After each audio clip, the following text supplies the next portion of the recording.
Bon, bien évidemment, les frappes, elles continuent. À Pokrovsk, notamment dans l'est de l'Ukraine, 8 personnes au moins sont décédées après cette frappe.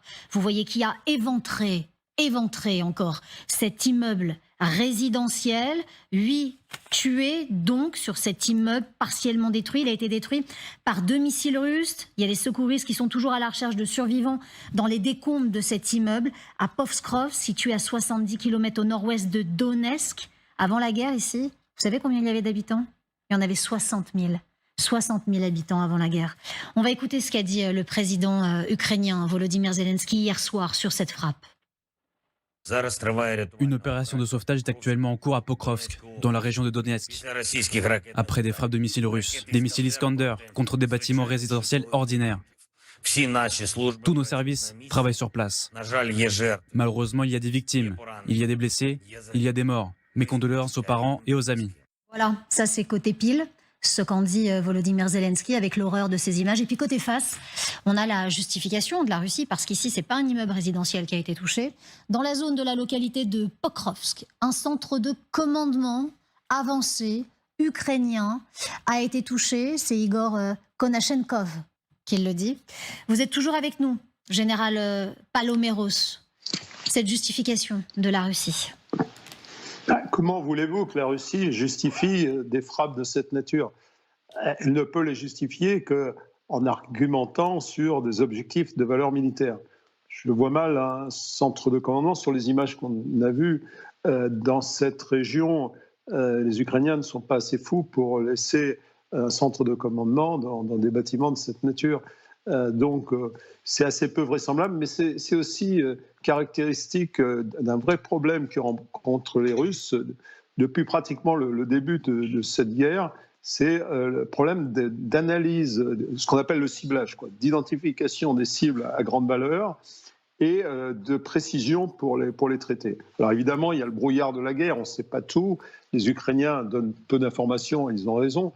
Il y a certainement quand même des frappes qui touchent au but, mais finalement, me semble-t-il, très peu par rapport à ce que font les Russes, au nombre de frappes que lancent les Russes.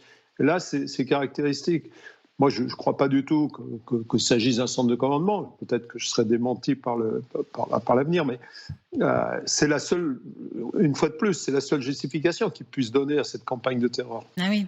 Claude Blanche-Maison, on est ici dans l'ordre de la justification. Il n'y a pas de centre de commandement derrière, c'est la terreur, c'est les civils. Bien sûr, le général Paloméros a raison.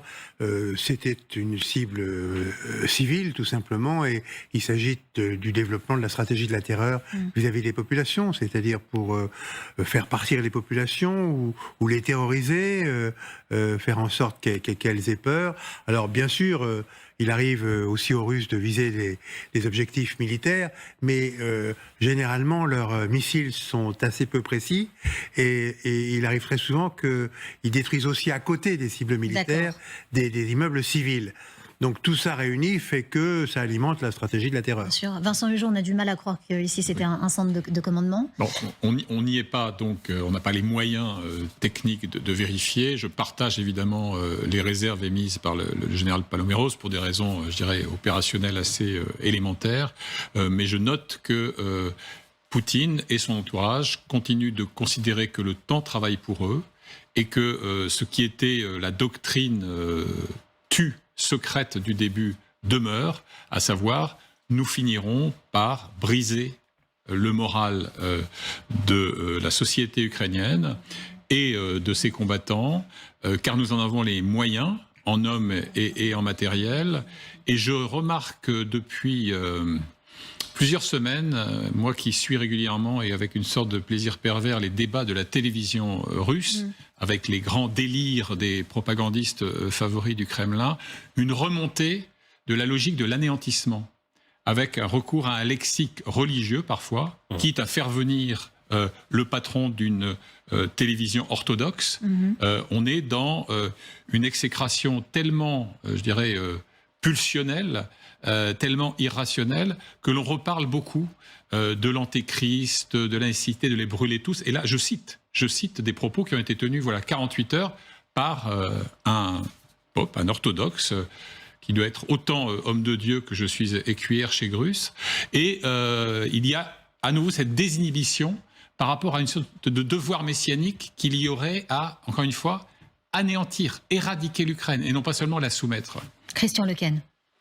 Oui, je trouve cette absence de rationalité effectivement effrayante, mais aussi on sait comment ça se termine, l'absence de rationalité. Et ça ne se termine pas par la victoire de ceux qui la portent. C'est plutôt le contraire. Donc je pense que vous avez tout à fait raison de dire que l'idéologie a pris le dessus, qu'on est beaucoup dans la croyance, la représentation, etc. Mais en même temps, la guerre, ça fait appel, si on veut la gagner, à des logiques de rationalité. Et si celles-ci ne sont plus là ou sont considérablement diminuées, ça n'est pas très bon pour M. Poutine au final. Jean-Paul Palomero, général, vous êtes toujours avec nous. Est-ce que vous pensez que c'est pas bien joué de la part de la Russie? C'est montrer aussi qu'il y a un véritable problème. Ce genre de frappe, on parlait ici sur ce plateau d'un manque de rationalité. Vous partagez ce manque de rationalité? Je partage, je le constate. Non, voilà, tout a été dit. C'est le terrorisme d'État poussé à l'extrême et sans alternative. Il n'y a pas de possibilité de revenir en arrière. On est dans une politique du pire, si vous voulez.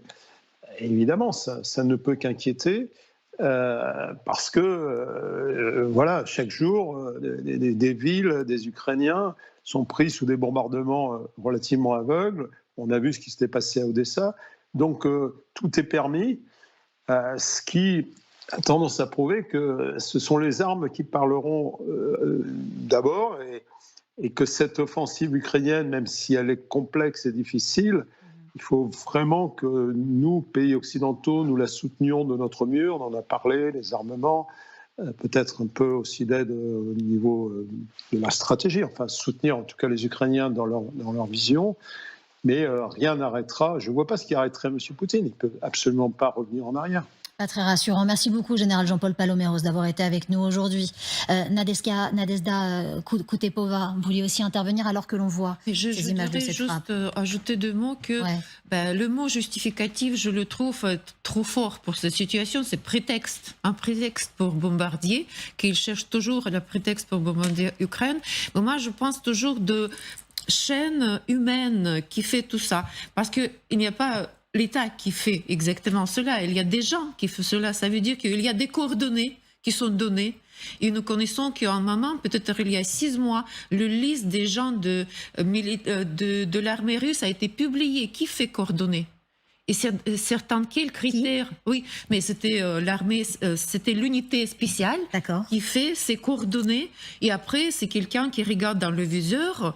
Est-ce qu'elle est sûre que le but est militaire? Est-ce qu'elle pense de cela? Parce que finalement, c'est il qui appuie sur le bouton et qui bombarde cette maison-là. Mais je pense que les noms des gens qui fait coordonner, les noms de responsables qui fait ces coordonnées doivent être publiés, ils doivent être punis aussi en tant que criminels.